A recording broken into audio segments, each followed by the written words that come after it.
and I also face it when, I'm talking to people, that I have this notion that psychiatrists prescribe medicines that curb the symptoms of a disorder but doesn't address the root cause like therapists do, and hence relapse is higher in case of psychiatric treatment.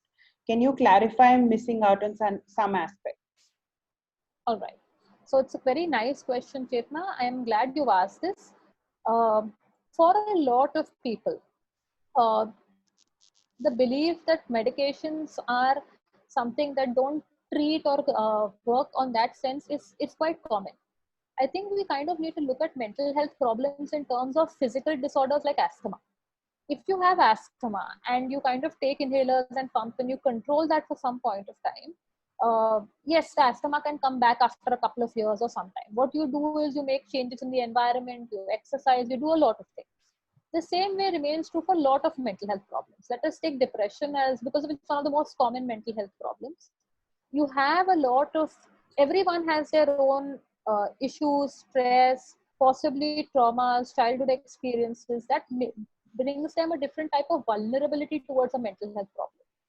As depression as a disorder, let us say it is at a severity level that you need to take medications. Medications do reverse the underlying brain changes that occur as secondary to the disorder.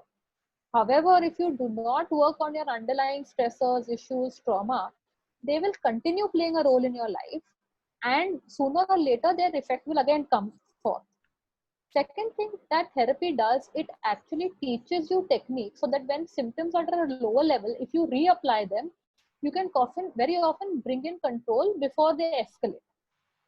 But that does not mean that medications do not treat the problem. The problem is that you are treating the issue, but you're not treating the vulnerability, so the risk of relapse is definitely going to be higher. There is also a difference between relapse and recurrence. Relapse is when we often see when people stop their medications or stop treatment or therapy after they start initially feeling good, so therefore the problems come back. Recurrence is after a disorder is well controlled, medications have stopped, and by the therapist, and then there are return of symptoms after some period of time. Right. So we have learned something really important. There is a difference between a relapse and a recurrence.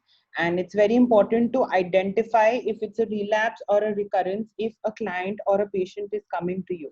Okay, so Dr. Natasha, this is one very common phenomena where people interchangeably use words like client and patient.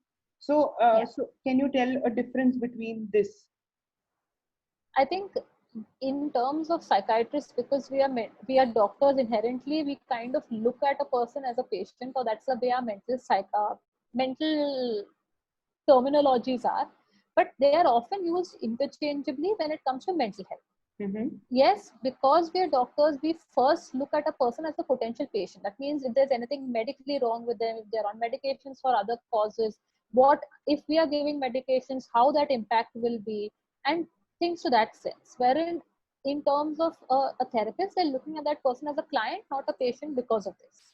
The terminology is changing from moving from patient to client across the spectrum is because you want to kind of change that position of saying that this person is ill because of a lot of Mm, stigma associated with mental illness per right. se. So therefore, some people do not like to be called a patient because it means that they are ill, Ill. and Yes. that's not comfortable.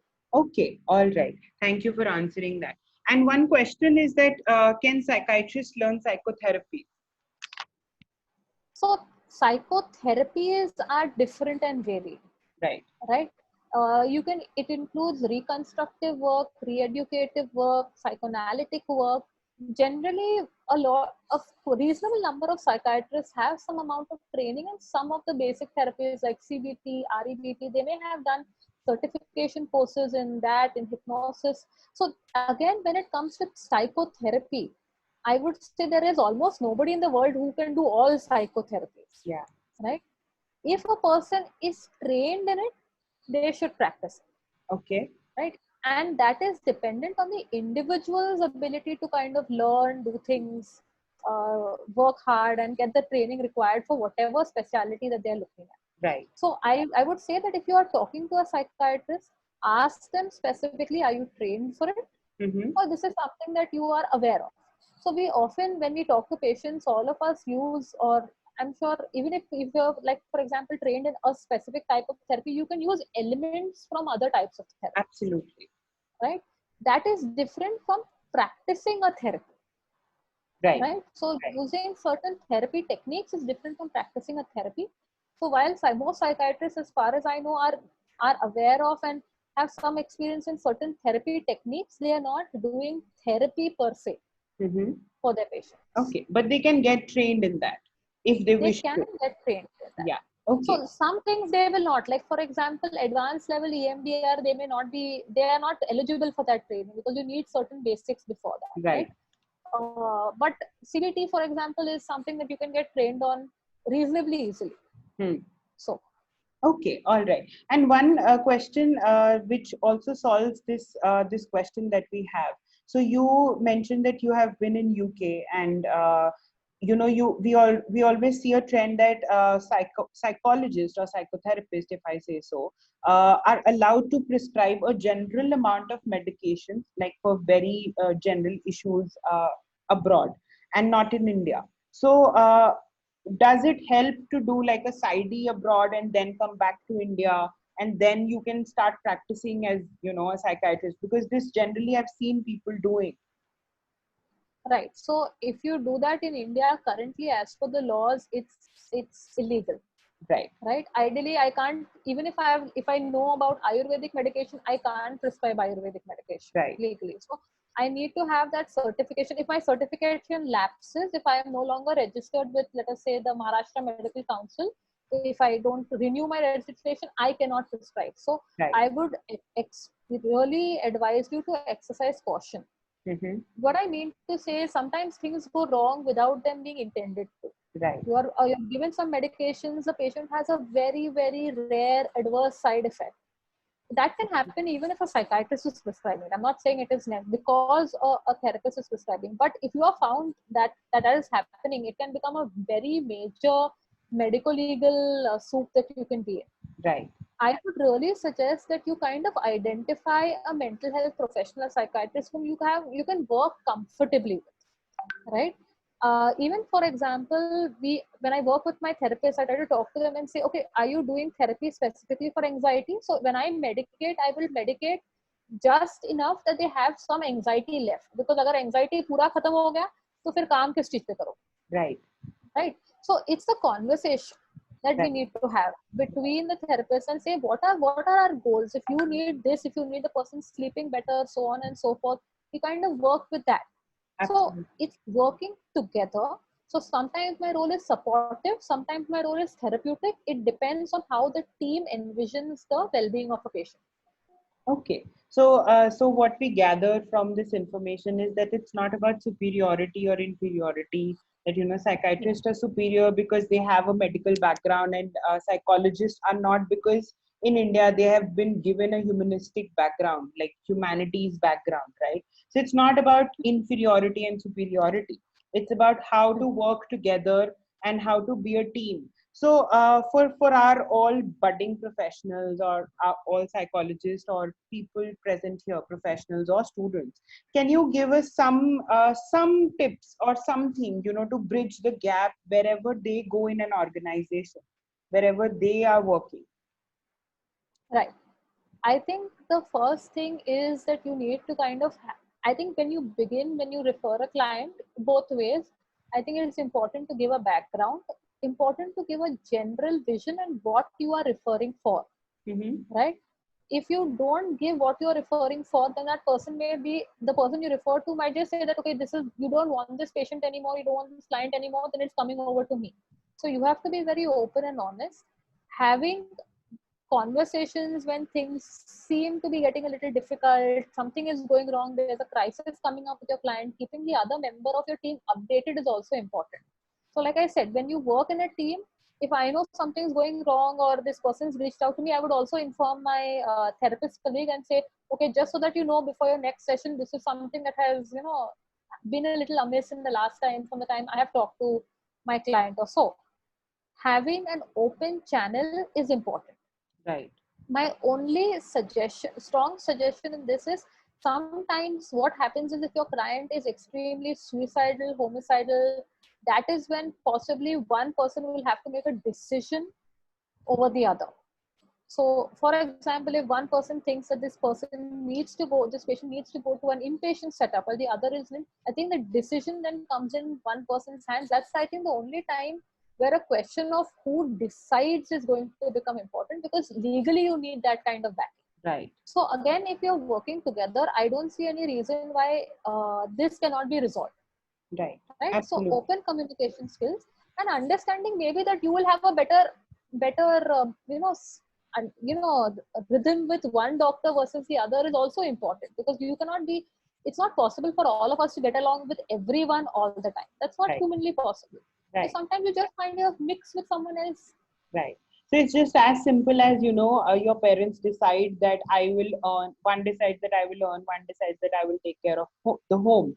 And each are good at their own job. But what if they start fighting and they say that, no, I am superior and I'm superior, and, they end up fighting and giving each other a divorce on this thing that we won't work together and we won't, raise our kids together just because you think I'm superior or you think I'm inferior.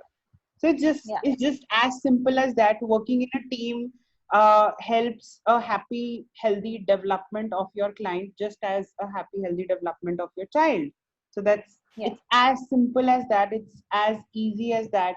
And people are opening up clinics as psychologists, without a proper team or without a proper guidance or without a proper back, or even psychiatrists not appointing psychologists in their team is an issue. So we have to address to that. We have to be mindful when we are professionals. Why are we professionals? Are we only money making professionals, or have we seriously decided to help people who are coming to us? So that's very important. And so one question that is coming again and again, and this will be our last question, is that relapse and recurrence difference, please. So I think they missed this part. Yeah. So each disorder by itself, if you look at the textbooks and you look at the literature behind it, there is a part. So let us again take depression as the simplest example that we have. If I have a episode of depression, and if I take medications or if I take therapy, generally we talk about relapse or anything that happens within the first 6 months or so, right? So different diagnostic systems have different category cutoffs, but you're looking and saying symptoms have improved, I felt a little better, I stopped taking help, and I have a relapse of the same symptoms. So it's part of the same episode. Versus recurrence is a separate episode of mental health symptoms, right? So the person, let us say, has depression, takes therapy, medication, whatever it is, gets well, therapy, medication stop. After about maybe a year or two, they have a recurrence of mental health symptoms. This is important because you kind of need to make a distinction between the way therapy goes or the duration of medications when you have a recurrent depressive disorder, when you have a recurrent bipolar disorder, maybe repeated episodes of schizophrenia. So timelines make a difference in terms of how we perceive the longitude of the treatment. They may not make a difference at that time in the present and how you treat the symptoms. But in terms of lifetime causes, it will make a difference. So mentally, as professionals, we should know whether this is a relapse or a recurrence. Right. Okay. Thank you for answering that, Dr. Natasha. And we are running a little late, but I think we can cover up the lag that we had when we got you disconnected. And this I'm so sorry for that. that's okay. That's absolutely. So we are dealing online, and that's part and parcel of it. So that's okay. So one question that is being asked is, being psychiatrist, do you need to do counseling as you find patient does not need medication? And also, before you answer this, people, we have a poll running where you can just put in a feedback if you found this session good enough. So yes or no, and this is anonymous, so you can vote for whatever you want to vote for. Thank you. Yes. So Dr. Natasha. I think if I find that a patient does not need medication, I think it's first important to kind of assess whether this person, let's say it's marital counseling, wherein I know there is no real major role of medication that's happening, and that point of time, I am not personally going to spend time in doing that because I am not well equipped to deal with marital counseling. So I would refer to a therapist who has got experience in that front. versus if someone who is, let us say, having around mild to early moderate depressive symptoms, wherein we have a conversation explaining to them the potential pros and cons of looking at therapy, medication. Sometimes they just want to wait because they're not sure whether this is something or it isn't something. But at that point of time, we kind of look at timelines, plan a course, and say, okay, we wait, let's review after 2 weeks, let's see where we are and take it forward. Mm-hmm. It is extremely important, however, to talk to your client and explain to them what type of therapy they need and why you're referring them to a therapist because of the skill sets that they have. Okay, all right. Long question short, I generally avoid wasting a client's time if I don't have the skills required to help that person. So, Absolutely. So that's really helpful, and I think that it will help our fellow participants to figure out that what you need to do when. So if it's a marital client and you are not expert in it, please refer. That's the best that you can do, even for your client and for your own reputation and for your own self, right? So that's the best thing that you can do. So Dr. Natasha, thank you for answering all our questions, and thank you for being here, for solving the doubt, and also telling us how to bridge a gap between a psychiatrist and a psychologist, and how can we work as a team. So it's not important that it's about competition, but it's also important that we work as a team. Any closing remarks? okay. The closing remarks that I have in this is that I'm very glad that we are having these conversations together. I Mm-hmm. think if we don't sit and have these conversations together, we will never work as a team between a psychiatrist and a psychologist. So I'm glad that you've taken this initiative and have called me for this. I really appreciate the effort on your Thank you part. so much. Thank you. I totally believe that, it's very important for holistic well-being. It's, you cannot do everything alone. Like, you are not somebody who is a genius. You might think that, but you're not. So it's very important that people go to right people when in need. You will not go to a cardiologist if you are having a mental illness, or you will not go to a psychiatrist if you're having a heart attack. It's as simple as that. It's not about the fight, it's about working together in a team. It's about making money also together if that matters, and it's also about helping the client in a fulfilling way. So yes, thank you so much for being here with us, and thank you for being part of Mind Manthan. And thank you everybody for being here, for listening. Any questions you have, you can directly contact Dr. Natasha on her social media profiles. If you want any guidance from her, you can directly contact her. And thank you so much for being here. Thank you, and Thank all you. the power to empower you and my. Thank you. Thank you so much. Thank you. Take care. Bye. Bye bye.